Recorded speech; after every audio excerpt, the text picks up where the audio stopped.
আসসালামু আলাইকুম friends, welcome back. So viewers, কেমন আছেন সবাই? আশা করছি সবাই আল্লাহ তাআলার রহমতে অনেক সুস্থ রয়েছেন এবং সুন্দর রয়েছেন।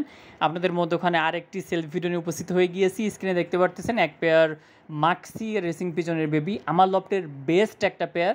সেই পেয়ারের বেবি জোড়া বাচ্চা, একই জোড়ার, নরমাদি কনফার্ম ইনশাআল্লাহ। কারণ একই জোড়ার বাচ্চা 95% চান্স থাকে নরমাদি হভার। সো আপনারা যারা এই পেয়ারটা নিতে চাচ্ছেন আমাদের সঙ্গে কন্ট্যাক্ট করবেন হোয়াটসঅ্যাপ এবং ইমোতে। আমার লোকেশনটা হচ্ছে ঝিনাইদহ কালীগঞ্জ। এখান থেকে সারা বাংলাদেশে আমরা বাসের মাধ্যমে কবুতরগুলো ডেলিভারি দিয়ে থাকি।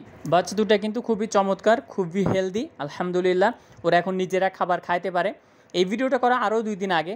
সো আপনারা যারা এই পেয়ারটা নিতে চাচ্ছেন আমাদের সঙ্গে কন্ট্যাক্ট করবেন ভিউয়ার্স। সারা বাংলাদেশে আমরা পাঠিয়ে থাকি, কোনো সমস্যা নাই। রেসিং পিজনের বেবি যখন আপনারা কালেক্ট করবেন তখন 0 পরের বাচ্চাগুলো কালেক্ট করলে সবচেয়ে সুন্দর হয়। যদি 1-2 পরের বাচ্চাও কালেক্ট করেন সেক্ষেত্রেও সমস্যা নাই, যদি লোকেশন চেনানো না হয়। আর আমার লফটে যে বাচ্চাগুলো থাকে, যেগুলো আমি বাচ্চা বিক্রি করব, সেগুলোকে আমি লোকেশন চিনাই না, আমি ম্যাপিং করাই না। কারণ এগুলো তো বাইরে যাবে। আর যদি আমি লোকেশন চিনাই বা আমি যদি ফ্লাই করাই, কবুতর উড়াই, টসাসাড়ি করি এবং সেটা যদি আমি আপনাদের হাতে তুলে দিই, সেক্ষেত্রে কবুতরগুলো কিন্তু হারিয়ে যাওয়ার চান্স থাকবে। জাস্ট ভিডিও করার জন্য এগুলো আমি ছাদে নিয়ে আসি। ভিডিও করার পরে আবার তাদেরকে কিন্তু লফটের মধ্যে আবদ্ধ করে রাখা হয়।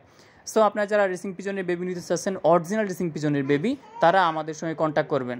একটা ভালো লাইনের কবুতর কালেক্ট করার পরে সেই কবুতরকে যদি ভালো মানের খাবার দেওয়া যায়, সাপ্লিমেন্ট, ওষুধ যদি দেওয়া যায় এবং লোকেশন যদি কন্টিনিউ চেনান, আপনি কিন্তু এই শীতেই ফ্লাই করাতে পারবেন। তবে আমি নতুন ফেন্সারদের সবসময় একটা কথা বলে থাকি যে যখন আপনারা কবুতর কালেক্ট করছেন, ভালো একজন ফেন্সের কাছ থেকে যখন আপনি এক পেয়ার রেসিং পিজনের বেবি নেবেন তখন কিন্তু অনেক টাকা পড়ে যাবে।